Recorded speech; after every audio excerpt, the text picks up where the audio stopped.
একদিনের ক্রিকেটে 574 রান, যা এক নতুন রেকর্ড। আসলে ঘটনাটি ঘটেছে বিজয় হাজারে ট্রফির প্লেট গ্রুপের খেলায়, যেখানে মুখোমুখি হয়েছিল বিহার আর অরুণাচল প্রদেশ। বিহার আগে ব্যাট করতে নামে, নির্ধারিত 50 ওভারে 6 উইকেট হারিয়ে 574 রান করে, যা ক্রিকেট ইতিহাসের রেকর্ড। লিস্ট এ হিসেবে এটা সর্বোচ্চ দলীয় স্কোর।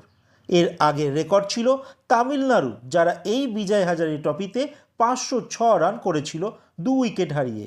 তার আগে ইংল্যান্ড 498 রান করেছিল। তার আগে সারে ক্রিকেট দল 496 রান করেছিল। কিন্তু এই ম্যাচে আরও কিছু রেকর্ড হয়েছে, যেখানে সূর্যবংশী 84 বলে 190 রান করে।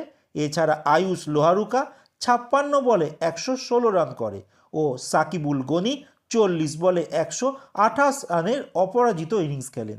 এই টুর্নামেন্টের সবচেয়ে কম বলে 100 রান সাকিবুল গনি করেন, মাত্র 32 বলে, ও সূর্যবংশী 36 বলে 100 রান করেন।